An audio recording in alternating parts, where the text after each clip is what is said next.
సంప్రాప్తిస్తాయి. తదుపరి కుంభరాశి.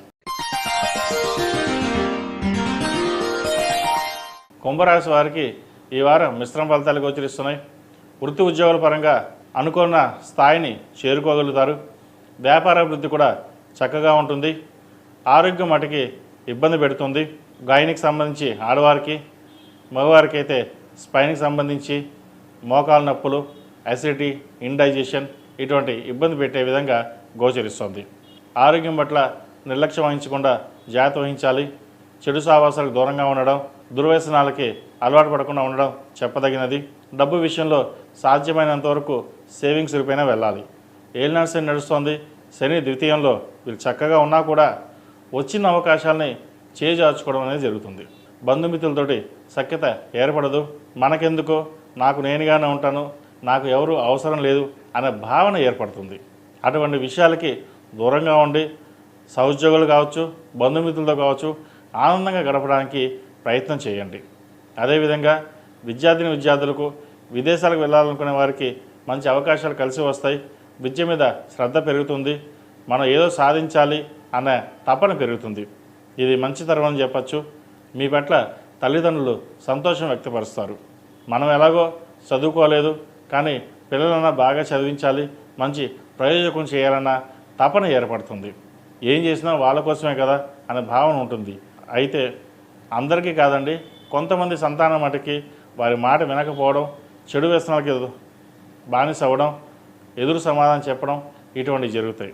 కాబట్టి ఇటువంటి విష వ్యవహారాలు ఉంటే మీ దగ్గర ఉన్న జ్యోతిష్కుని చూపించి ఏదైనా పరిహారాలు చేయించుకోండి. లేదా సుబ్రహ్మణ్య స్వామికి అభిషేకాలు చేయడం చెప్పదగిన సూచన. ఈ రాశిలో జన్మించిన స్త్రీలకు వృత్తి ఉద్యోగాల పరంగా, వ్యాపార పరంగా చక్కగా ఉందని చెప్పచ్చు. రావాల్సిన బెనిఫిట్స్ ఏవైతే ఉన్నాయో ఈ వారం వీరికి లభించే విధంగా గోచరిస్తోంది. శని ద్వితీయంలో ఉన్నారు. అయితే పంచమంలో గురువు కంబస్ట్ అయ్యారు. సంతానపరంగా ఇబ్బందులు అనేవి ఏర్పడతాయి. ఎవరైతే సంతానం కోసం ప్రయత్నం చేస్తున్నారో డాక్టర్ సలహాలు, సూచనలు తప్పకుండా పాటించాలి. అదేవిధంగా వివాహం కాని వారికి వివాహ ప్రయత్నాలు ప్రారంభించవచ్చు. అయితే సంబంధాలు వచ్చి చేజారిపోతూ ఉంటాయి. పంచమాధిపతి అయిన గురువు కుంభరాశి వీక్షణ వల్ల కూడా అంత లాభసాటిగా లేదు. ఈ కంబస్ట్ అవడం వల్ల వచ్చిన సంబంధం మళ్ళీ వెనక్కి వెళ్ళిపోవడం ఇటువంటి విషయ వ్యవహారాలు ఉంటాయి.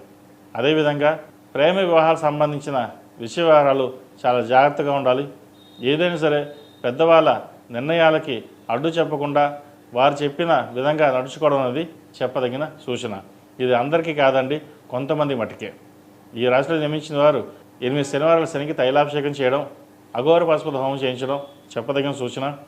అదేవిధంగా జీవిత భాగస్వామితో విభేదాలు రాకుండా చూసుకోవాలి. సప్తమంలో కుజకేతువులు, ఇది 36 ఏళ్ళకి ఒకసారి వచ్చింది. అయితే ఈ కుజుడు కేతు కాంబినేషన్ అనేది అంత మంచిది కాదు. కోపం అధికంగా ఉంటుంది. భార్యాభర్తల మధ్య విభేదాలు తెచ్చే విధంగా ఉంటుంది. ఒకసారి విడిపోయే పరిస్థితి కూడా గోచరిస్తుంది. మనం ఎంత సామరస్యంగా ఉన్నా కూడా భాగస్వామి కోపంతో ఉండడం, ఇటు తేల్చుకునే పరిస్థితిలో ఉండడం ఇటువంటి సంభవిస్తుంటాయి. ఇటువంటి అప్పుడు సామరస్యంగా ఉండి ఎటువంటి వివాదాలకు తావు లేకుండా వ్యవహరించడం అనేది కత్తి మీద సాము లాంటిది. కాబట్టి ఇటువంటి విషయ వ్యవహారాల్లో చాకచక్యంగా వ్యవహరించండి. ఈ రాశిలో జన్మించిన వారు ప్రతిరోజు ప్రతినిత్యం ఓం నమః శివాయతో దీపారాధన చేయడం, శివుడికి అభిషేకం చేయడం, సుబ్రహ్మణ్య పాశుపత హోమం చేయించడం చెప్పదగిన సూచన. ఈ రాశిలో జన్మించిన వారికి కలిసి వచ్చే సంఖ్య 2, కలిసి వచ్చే రంగు నేవీ బ్లూ. ఏదైనా పని మీద బయటకు వెళ్ళేటప్పుడు సోమవారం కానీ గురువారం నాడు కానీ వెళ్ళండి, మంచి ఫలితాలు సంప్రాప్తిస్తాయి. తదుపరి మీన రాశి.